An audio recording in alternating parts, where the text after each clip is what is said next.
خودی کا سر نہاد لا الہ الا اللہ۔ السلام علیکم ورحمۃ اللہ وبرکاتہ۔ نبی علیہ السلام پر کروڑوں درود و سلام، آپ کی آل اور آپ کے نیک اصحاب پر کروڑوں درود و سلام۔ آج ہم ایک اور ویڈیو کے ذریعے ابو یحییٰ کے جھوٹ اور دجل کو ایکسپوز کرنے جا رہے ہیں۔ اس جاہل شخص نے کہا کہ حجر بن عدی صحابی رسول نہیں تھا، اور اتنی گندی لینگویج اس نے استعمال کی، اور رضی اللہ تعالیٰ عنہ بھی اتنے طعن سے استعمال کیا، وہ آپ ابھی ملاحظہ کر لیں گے۔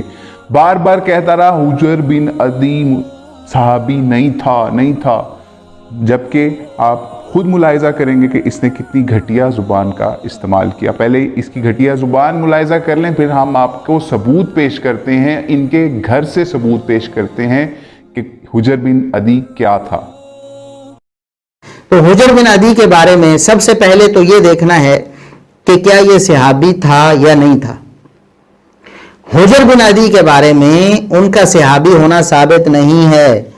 سب سے پہلی جو بددیانتی کی جاتی ہے اس معاملے میں وہ یہ ہے کہ حجر بن عدی کو صحابی کہہ کر پیش کیا جاتا ہے۔ حجر بن عدی رضی اللہ عنہ کو شہید کر دیا، اور یہ وہ اس طرح کی باتیں کر کے سیدنا معاویہ رضی اللہ عنہ کے خلاف میدان کو ہموار کرنے کی کوشش کی جاتی ہے۔ تو یاد رکھیں مرزا صاحب نے بھی یہ بہت بڑی خیانت کی ہے، کہتے ہیں، اور آگے جا کر ہم بتاتے ہیں، مرزا صاحب کے الفاظ بھی بتائیں گے اور اس پر تبصرہ بھی کریں گے۔ تو یہاں آپ نے یہ بات یاد رکھنی ہے، حجر بن عدی صحابی نہیں تھا، حجر بن عدی صحابی نہیں تھا۔ جی، تو آپ ان کی جہالت اور کذب کے لیے صرف اور صرف اپنی اسکرین پر الاصابہ فی تمیز الصحابہ کو ملاحظہ کر لیں۔ ابن حجر رحمۃ اللہ علیہ کی یہ کتاب جو اس کے صحابہ کے انسائکلوپیڈیا کی حیثیت رکھتی ہے مسلم دنیا کے اندر، اور اہل سنت کے اندر ایک سند کی حیثیت رکھتی ہے، اس کے اندر ابن حجر نے ان کو صحابی لکھا، اور اس کے ساتھ ساتھ وہ حوالے بھی دیے کہ جن ائمہ دین نے ان کو تابعین میں شمار کیا، وہ حوالے بھی دیے جنہوں نے انہیں صحابی سمجھ کے ان سے روایت کو قبول کیا۔ ان کے نام کے ساتھ ان کے لیے رحمت اللہ علیہ لگانے کا بھی وقت نہیں ہے، اس بندے کے ساتھ جو حضرت معاویہ کے ساتھ سیدنا لگاتا رہتا ہے۔ ان کے پاس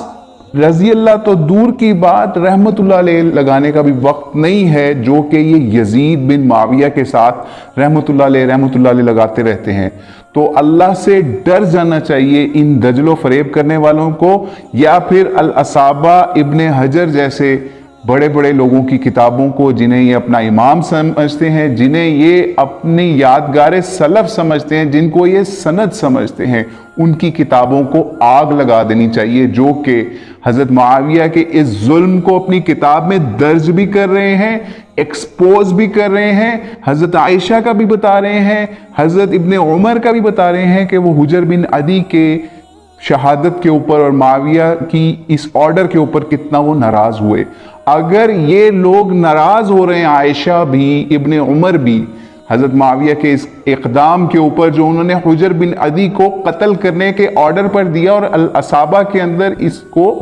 درج کر رہے ہیں ابن حجر، اگر یہ سب لوگ جھوٹے ہیں تو صحابہ کرنے والے امہات المومنین کا ہر وقت ورد کرنے والے جھوٹے لوگ ہیں۔ ان کو ابن عمر نہیں چاہیے، انہیں عائشہ نہیں چاہیے، انہیں ابن حجر نہیں چاہیے، انہیں صرف اور صرف معاویہ اور یزید کو رحمت اللہ علیہ کہنے کی دعائیں چاہیے۔ تو ہم نے ان کے دجل و فریب کو آج پھر ایکسپوز کر دیا کہ ایک صحابی رسول کو انہوں نے، چلیں تھوڑی دیر کے لیے یہ مان لیں کہ کچھ لوگوں نے اگر صحابی نہیں کہا تو تابعی تو کہا ہے، تابعی کہہ کے رحمت اللہ علیہ کی دعا ہی کر دیتے، کم از کم ایک عام مسلمان سمجھ کے ہی ابن حجر کے اس قتل کے اوپر،